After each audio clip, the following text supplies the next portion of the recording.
आम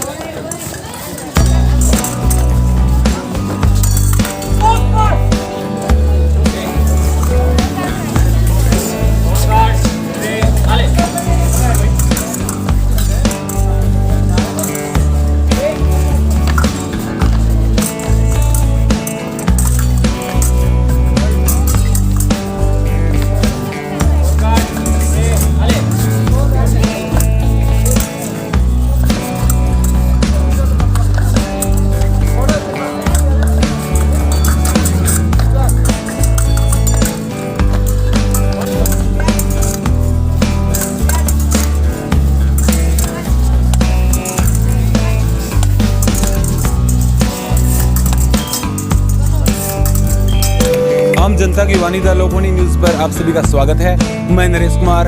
आज हम पहुंचे गांव सिसाई में, और सिसाई में आपको हम एक ऐसा गेम दिखाएंगे जिसके ऊपर पूरा तरीके से वर्कशॉप किन देशों का है, यूरोपीय देशों का है।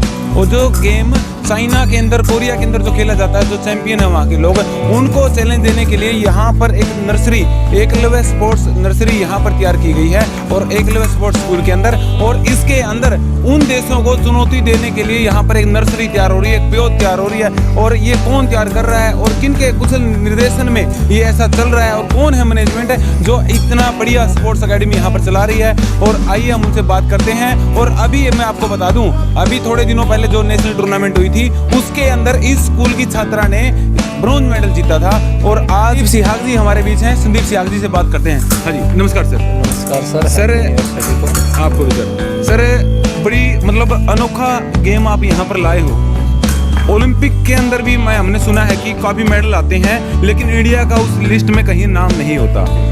तो सर मतलब आपको एक चुनौती नहीं लगी कि भाई आप एक ऐसा अनोखा नया गेम लेके आए हो कि बच्चों को आप किस तरीके से तैयार कर पाओगे, ऐसी तैयारियों के लिए इनको कैसे माहौल दे पाओगे, और कौन ऐसे पेरेंट्स होंगे जो एक अनजाने गेम के अंदर इन बच्चों को भेजेंगे? सर इसके बारे में बताइए। सर बिल्कुल अनजाना खेल था, हम कहेंगे, अभी अनजाना नहीं है। अभी पहली बार फेंसिंग में भवानी देवी ने इंडिया को ओलंपिक में रिप्रेजेंट किया है। तो अभी इस खेल की जो पहचान है वो काफ़ी हद तक बढ़ चुकी है इंडिया में, और हम बिल्कुल नया खेल है यहाँ पे, और हम इसको नया नहीं रख के बहुत ही ऊपर लेवल तक नीचे से स्टार्ट करके हम इसको लेके जाएंगे। ऐसा नहीं है कि हमारे लिए नया है तो हम इसमें कुछ नहीं कर सकते हैं। हम बिल्कुल हर चीज़ जब कोई शुरुआत करता है तो नई होती है, और नई शुरुआत के साथ ही हम आगे पहुँचेंगे, टॉप पोडियम को बच्चों से टच करवाएंगे और देश के लिए मेडल जितवाएंगे। सर अभी हमें पता चला था थोड़े दिन पहले कि एक नेशनल टूर्नामेंट हुई थी, उसके अंदर आपकी विद्यालय की एक छात्रा ने ब्रॉन्ज मेडल जीता था। उस गुड़िया के बारे में बताइए सर। वो आखिरी है, हमारे सिसाई गांव की है। वो 7-8 महीने पहले हमारे पास आई थी। तो 5 बहनों में सबसे छोटी है वो गुड़िया। तो बहुत होनहार है, बहुत टैलेंटेड है, बहुत पंचुअल है। तो वो आप उसका रिजल्ट बोलता है कि वो बहुत पंचुअल है। 6 महीने में अगर नेशनल लेवल पर मेडल जीतती है तो इसमें कोई दो राय नहीं है कि वो आगे अच्छा करेगी, देश का भी नाम रोशन करेगी। तो मैं अब उस आखिरी गुड़िया से आपकी बात करवाना चाहूँगा। आखिरी का मतलब ये नहीं है कि मेडल में आखिरी है, मेडल में तो इन्हें गुड़िया ने ब्रॉन्ज मेडल जीता है। इस गुड़िया ने नेशनल चैंपियन मानो इसको आप, और यहाँ पर नाम है गुड़िया का आखिरी नाम सुनते ही ना लोग सोचते हैं कि भाई मतलब कई लड़कियाँ होंगी, और मतलब ज़्यादा लड़कियाँ हो जाती हैं माँ बाप के। आज के इस ज़माने में वो बहुत समझते हैं अपने माँ बाप को कि, लेकिन यहाँ पर इस बिटिया ने अपने माँ बाप का नाम रोशन किया है, और नाम गुड़िया का है आखिरी। हाँ बिटिया, आपने इतनी बड़ी मतलब नेशनल स्तर का टूर्नामेंट जीता है, तो कैसा अनुभव कर रहे हो? बहुत अच्छा अनुभव कर रहे हैं सर। तो इसके लिए आप मतलब किन्हें वो दोगे आप कि भाई इन्होंने आपकी तैयारी करवाई, किन्होंने आपकी मेहनत करवाई, क्रेडिट किनको दोगे आप? हमारे संदीप सिया कोच, इन्होंने मैं प्रैक्टिस करवाई। अगर माता पिता नहीं भेजते तो हम नहीं कर पाते।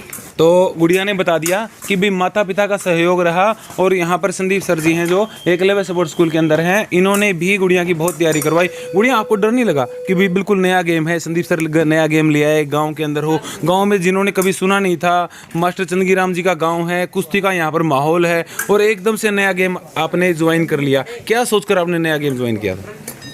ओलंपिक में मेडल लेके आना, गोल्ड मेडल, माता पिता का नाम रोशन करना, देश का नाम रोशन करना। आगे क्या टारगेट है? आगे ओलंपिक में गोल्ड मेडल लेना। नहीं मतलब गेम तो काफ़ी खतरनाक लग रहा है, तलवार चलानी है इसके अंदर है, डर नहीं लगता कभी? शुरू में लगा था लेकिन अब नहीं लगता। नहीं ऐसा नहीं लगता अभी कहीं लगा गई तो मतलब दिक्कत आ जाएगी आगे फ्यूचर में? नहीं तो मतलब यहाँ पर बच्चों के लिए वो सब सुविधाएं हैं कि मतलब एक सेफ्टी की बात है, सेफ्टी के लिए यहाँ पर हर प्रकार की स्कूल के अंदर, इस विद्यालय के अंदर सुविधा उपलब्ध है कि ही मतलब अन्य जो 3 प्रकार की इवेंट होती हैं इसके अंदर।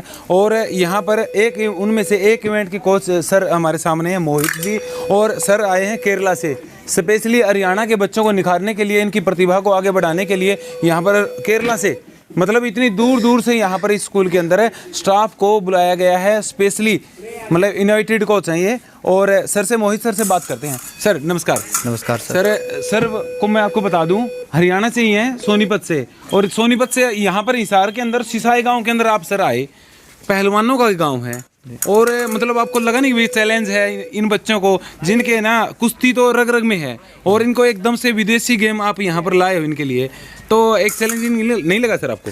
चैलेंजिंग है, अभी ये गेम बहुत ज़्यादा चैलेंजिंग है, बिल्कुल अभी मॉडर्न गेम आया है। और सबसे बड़ी बात ये है कि मेरे को सबसे अच्छा ये लगा कि एक गांव में इतनी बड़ी एकेडमी, इतने सारे प्लेयर्स फेंसिंग के देखकर मेरे को बहुत अच्छा लगा, क्योंकि संदीप सर की वजह से, संदीप सर आर्मी रिटायर्ड हैं तो वो फेंसिंग के बहुत अच्छे प्लेयर रहे हैं अपने टाइम पे, और अभी कोच भी हैं, तो उन्होंने अपनी मेहनत से ये बच्चे इकट्ठे किए। तो फिर मेरे को लगा कि मैं भी उस सेंटर में जाऊँ जहाँ पे मेरे को एक अच्छा माहौल लगे, कि जहाँ पे मैं फेंसिंग करा के मेरे को भी खुशी मिले और मैं अपने बच्चों को भी तैयार करूँ। तो अब जैसे छोटे छोटे बच्चे और आ रहे हैं, एक नर्सरी भी, इधर नर्सरी का सेंटर भी आया, तो मैं ये चाहता हूँ कि जो नर्सरी के अभी नए नए बच्चे आएंगे तो मैं भी संदीप जी के साथ मिलके अपना थोड़ा सा योगदान दूं, और अपने इवेंट का फॉयल इवेंट जो है मेरा, अपने इवेंट को मैं निखारूं, यहाँ पर अपने इवेंट के बच्चों को निखारूं।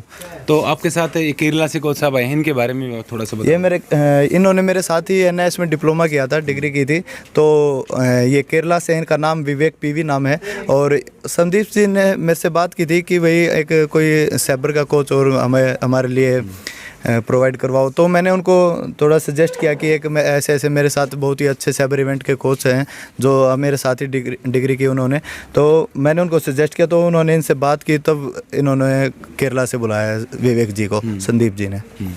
विवेक sir, welcome in Haryana. Thank you. Any Haryanvi word? क्या हाल है? अंकित गुप्ता जी जो यहाँ पर एकलव्य स्पोर्ट्स स्कूल के यहाँ पर प्रिंसिपल हैं, और जिनके नेतृत्व में मैनेजमेंट यहाँ पर कार्य कर रही है, पूरा विद्यालय दिन दुगनी रात चौगुनी उन्नति कर रहा है। पहले यहाँ पर एक बच्चे से शुरुआत हुई, और आज यहाँ पर कोच साहिब बता रहे थे कि 150 बच्चे यहाँ पर हर रोज तैयारियाँ करते हैं, और ओलंपिक इनका लक्ष्य है। ओलंपिक के अंदर देश का प्रतिनिधित्व करेंगे बच्चे और देश के लिए मेडल लाएंगे, ऐसा इन लोगों का, इन बच्चों का मानना है। तो सर से बात करते हैं। सर नमस्कार। नमस्कार सर, सबसे पहले आपके न्यूज़ चैनल के माध्यम से मैं आप सभी लोगों को नववर्ष की हार्दिक बधाई देता हूं। सर मतलब एक अनोखा गेम आप यहाँ पर गांव के अंदर लाए हो जी, और आपके विद्यालय में यहाँ पर शैक्षणिक कार्य भी होते हैं, साथ में आपने स्पोर्ट्स के अंदर भी काफ़ी अच्छा कर रहे हो, और आपकी गुड़िया यहाँ पर मेडल भी लाई है, इसके बारे में बताइए सर। सर सबसे पहले तो मैं यही बताऊँगा कि आखिरी ने अभी थोड़े दिन पहले ही हरियाणा के सोनीपत में 29वीं नेशनल जो जूनियर फेंसिंग चैंपियनशिप थी उसके अंदर ब्रॉन्ज मेडल जीता, और साथ ही साथ इसने टीम इवेंट के अंदर अपनी टीम के साथ मिलकर पूरे हरियाणा में दोनों कैटेगरी के अंदर पहला स्थान प्राप्त किया पूरे हरियाणा की टीम ने। और एजुकेशन के साथ साथ हमने स्पोर्ट्स को कुछ इस तरीके से मैनेज किया कि हम बच्चों की पढ़ाई का नुकसान बिल्कुल भी नहीं होने देते। सुबह भी हम टाइम को मैनेज करते हैं, शाम को भी टाइम को मैनेज करते हैं। हमारे यहाँ पर जो हॉस्टल की फैसिलिटी है उसके दौरान, जैसे कि अगर मान लीजिए हॉस्टल में एक समस्या, माँ बाप ये सोचते हैं कि बच्चों को पढ़ने का टाइम नहीं मिलता अगर वो स्पोर्ट्स करते हैं, तो हमने उसके लिए भी एक समाधान निकाला हुआ। हम यहाँ पर बच्चों के लिए रात को क्लासेस लगाते हैं, तो बच्चे यहाँ पर रात को 9 बजे तक, 10 बजे तक जितना उनका टाइम होता है उस टाइम के दौरान वो पढ़ते हैं, अपनी तैयारी करते हैं, ताकि उनकी एजुकेशन के ऊपर किसी तरीके का कोई असर ना पड़े, और साथ ही साथ अपनी खेल की प्रैक्टिस साथ साथ चलती रहे। तो आपकी नर्सरी में यहाँ पर कितने बच्चे आ रहे हैं सर जो तैयारियाँ कर रहे हैं? अभी अप्रोक्सीमेटली 300 बच्चे हमारे पास प्रैक्टिस कर रहे हैं जी, और हॉस्टल में मेरे पास 40 के करीब बच्चे हैं जी, और बॉयज़ हॉस्टल है हमारा। हर एक तरह की फैसिलिटी, स्पेसिफिकली अगर मैं बात करूँ तो खाने की, मतलब डाइट का इतना अच्छे तरीके से ध्यान रखा जाता है कि माँ बाप को वो चिंता नहीं रहती कि भी मेरा बच्चा घर से दूर है, उसका खाना पीना कैसा रहेगा, उससे बेफिक्र हो सकता है जी।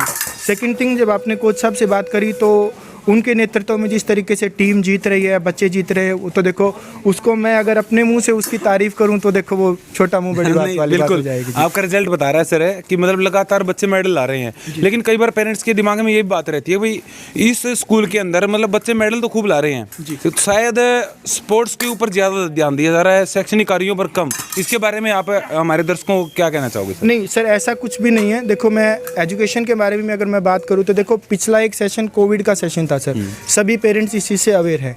इससे पहला जो मेरा एजुकेशन का सेशन था, उस सेशन के अंदर मेरे पास 10वीं क्लास का जो रिजल्ट था उसमें टोटल 14 बच्चे थे। 14 बच्चों में से 7 बच्चे ऐसे थे जिन्होंने 10वीं कक्षा के अंदर हरियाणा बोर्ड में 90% से ज़्यादा अंक लिए थे। तो हम ये चीज़ कह ही नहीं सकते कि हम सिर्फ स्पोर्ट्स के लिए काम कर रहे हैं, हम दोनों चीज़ों के लिए बराबर काम कर रहे हैं। ग्रामीण अंचल के अंदर बसा एक रचा हुआ बनाया हुआ एक ऐसा स्कूल जिसकी नींव ही ग्रामीण क्षेत्र की प्रतिभाओं को आगे बढ़ाने के लिए रखी गई। और यहाँ पर आदरणीय अंकित गुप्ता जी ने भी बता दिया हमें कि भाई यहाँ पर शैक्षणिक कार्यों के साथ साथ स्पोर्ट्स में भी ऐसे ही बढ़ चढ़कर भाग लिया जाता है और कुशल से कुशल यहाँ पर अध्यापक रखे जाते हैं और कुशल से कुशल यहाँ पर कोच साहिबान रखे जाते हैं। और इसलिए जो भी लोग हमारी वीडियो को देख रहे हैं वो इस आखिरी गुड़िया के जो ये इंटरव्यू हमने लिया है, इस इंटरव्यू से लोग प्रेरित हों और भी लड़कियाँ तैयारी करें, खेलों के अंदर खेल कर सकती हैं और पढ़ाई के अंदर भी वो आगे बढ़ सकती हैं, अपने माँ बाप का, अपने क्षेत्र का नाम रोशन कर सकती हैं। इसलिए आप इस वीडियो को देखते शेयर कर दीजिए। आपका बहुत बहुत धन्यवाद। जय हिंद।